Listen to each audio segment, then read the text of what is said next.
আজকে যে রেসিপিটি করে দেখাবো সেটা হচ্ছে ডিমের কোরমা। এটি আপনারা ঈদ বা এমনি অনুষ্ঠানেও করে নিতে পারবেন। এটি খেতে এতটাই মজার, মনেই হবে না যে এটা ডিমের কোরমা খাচ্ছি নাকি মুরগির রোস্ট খাচ্ছি। অনেক বাচ্চারা আছে যে মাংস ছাড়া ভাত খেতেই চায় না, তো তাদের যদি ডিমের কোরমা এইভাবে করে দেওয়া হয় তাহলে আমার মনে হয় যে তারা আর মাংস খেতে চাইবে না, এটা দিয়েই শুধু ভাত খেতে পারবে। এই ডিমের কোরমা চিকেন রোস্টকেও হার মানাবে। চলুন তাহলে আজকের রেসিপিটি দেখে নেওয়া যায়। তো রেসিপিটি করার জন্য আমি প্রথমে কতগুলো ডিম সিদ্ধ করে নিব। তার জন্য চুলায় হাঁড়ি বসিয়ে তাতে পানি দিয়ে দিলাম হচ্ছে কতগুলো ডিম সিদ্ধ করে নেওয়ার জন্য। এখন হচ্ছে ডিমের কোরমাটা তৈরি করার জন্য একটা মশলা রেডি করে নিব। তার জন্য চুলায় কড়াই বসিয়ে তাতে দিছি হচ্ছে তেল, আর এখন এর ভিতরে দিলাম হচ্ছে পেঁয়াজ, আর এই পেঁয়াজটা হচ্ছে আমি বেরেস্তা করে নিব। আমার পেঁয়াজ বেরেস্তাটা হয়ে গেছে, এখন হচ্ছে এটা তুলে নিব। পেঁয়াজ বেরেস্তাটা সাইড করে রেখে দিলাম। এখানে নিচে হচ্ছে একটা ব্লেন্ডার জার, আর এর ভিতরে দিলাম হচ্ছে কাজু বাদাম। আপনারা এখানে যে কোনো বাদামই দিতে পারেন। দিলাম হচ্ছে কিশমিশ, সাথে দিলাম হচ্ছে 3-4 টুকরা এলাচ, সাথে দিলাম হচ্ছে পেঁয়াজ বেরেস্তা। এখন এর ভিতরে দিব হচ্ছে কালো গোলমরিচ, আপনারা এখানে সাদাটাও দিতে পারেন। দিলাম হচ্ছে সামান্য একটু জয়ত্রী, সাথে দিলাম হচ্ছে শাহি জিরা, দিলাম হচ্ছে পানি। এখন হচ্ছে এটা ব্লেন্ডার করে নিব। এই মশলাটা দেওয়ার কারণে মনেই হবে না যে এটা ডিমের কোরমা খাচ্ছি নাকি মুরগির রোস্ট খাচ্ছি। এখানে আমি ডিমগুলো সিদ্ধ করে চুলিয়ে নিয়ে এখন এর ভিতরে দিলাম হচ্ছে লবণটা মাখিয়ে নিয়ে এখন হচ্ছে এটা ভেজে নিব। রান্নার জন্য চুলায় একটা প্যান বসিয়ে তাতে দিলাম হচ্ছে তেল। এখন হচ্ছে তেলটা গরম করে নিব যেন ডিমগুলো লেগে না যায়। এখন হচ্ছে ডিমগুলো ভেজে নিব। আমি ডিমগুলো এক এক করে দিয়ে দিলাম প্যানের ভিতরে। এখন হচ্ছে ডিমগুলো হালকা ব্রাউন কালারে ভেজে নিব, একেবারে পোড়া করে ভেজে নিব না, মানে জাস্ট একটু লাল হয় সেরকম ভাবে হচ্ছে ডিমগুলো ভেজে নিব। এতে করে ডিমগুলো খেতে অনেক বেশি মজার লাগবে।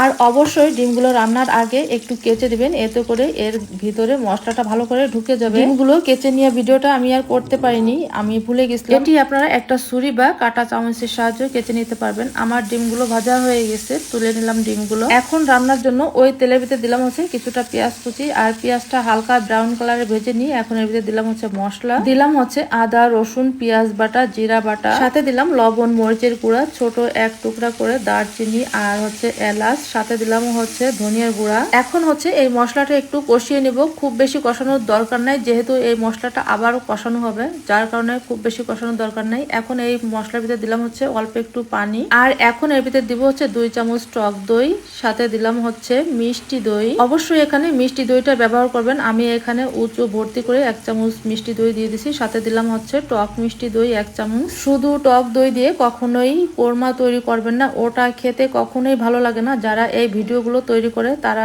দেখা যায় যে এই রেসিপিগুলো পরে খায়ও না, নষ্ট করে ফেলাই দেয়। আর যদি মনে করেন যে আপনারা এখানে দই ব্যবহার করবেন না, এমনি রান্না করবেন, তাহলে হচ্ছে এখানে নারকেলের দুধটা ব্যবহার করবেন। নারকেলের দুধ দিয়ে এই কোরমা রান্না করলে অসম্ভব মজার লাগে খেতে। যেহেতু নারকেলটা একটু মিষ্টি মিষ্টি থাকে, তাই নারকেলের দুধ দিয়ে যাই রান্না করা হয় তা খেতে অনেক বেশি মজার লাগে। ব্লেন্ডার করে নিয়ে সেই মশলাটা দিয়ে দিলাম হচ্ছে এই মশলার ভিতরে। এখন হচ্ছে মশলাটা খুব ভালো করে কষিয়ে নিব। আমার মশলাটা কষানো হয়ে গেছে, এখন হচ্ছে ডিমগুলো দিয়ে দিলাম মশলার ভিতরে। এখন হচ্ছে এই ডিমগুলো মশলার সাথে খুব ভালো করে কষিয়ে নিব, এতে করে ডিমের ভিতরে মশলাগুলো খুব ভালো করে ঢুকে যাবে এবং খেতেও অনেক বেশি মজার লাগবে। ডিমগুলো কষিয়ে নেওয়া হয়ে গেছে, এখন এর ভিতরে দিলাম হচ্ছে অল্প একটু পানি এই ডিমটা রান্না করার জন্য, সাথে দিলাম অল্প একটু কেওড়া জল, এতে করে শাহি একটা ফ্লেভার আসবে।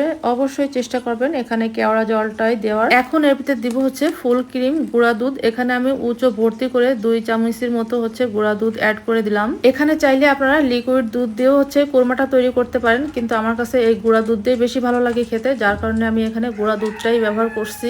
এখন এই দুধটাও এইসব কিছুর সাথে ভালো করে মিশিয়ে নিব যেন এতে কোনো দলা না থাকে। এখন এর ভিতরে দিলাম হচ্ছে 2 টুকরা তেজপাতা, সাথে দিলাম হচ্ছে 3 থেকে 4টা কাঁচামরিচ ফালি করে নিয়ে। এখন হচ্ছে ডিমটা ঢেকে দিলাম রান্না হওয়ার জন্য। ডিমটা 5 থেকে 6 মিনিট রাখলে হচ্ছে রান্না হয়ে যাবে। আমার ডিমটা রান্না হয়ে এসেছে, ঢাকনাটা তুলে নিলাম। সাথে অ্যাড করে দিলাম হচ্ছে ঘি। অবশ্যই এখানে ঘিটাই ব্যবহার করবেন, এতে শাহি একটা ফ্লেভার আসবে, তাই অবশ্যই এখানে ঘিটাই দেওয়ার চেষ্টা করবেন। আর ঘিটা নামানোর পূর্বে দিবেন, এতে করে সুন্দর একটা ফ্লেভার আসবে। আমার ডিমটা রান্না হয়ে গেছে, কিছুটা পেঁয়াজ বেরেস্তা উপরে ছড়িয়ে দিলাম। আপনারা চাইলে এটা দিতে পারেন, আবার চাইলে বাদ দিয়েও দিতে পারেন।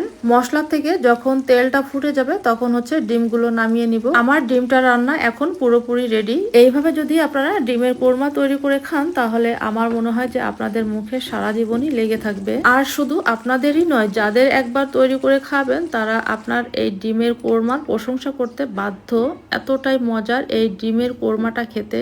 আমার বাসায় প্রায় এই ডিমের কোরমা তৈরি করে দেওয়া লাগে আমার বাচ্চাদের। ওদের কাছে এই ডিমের কোরমাটা অনেক বেশি ভালো লাগে মুরগির রোস্টের থেকে।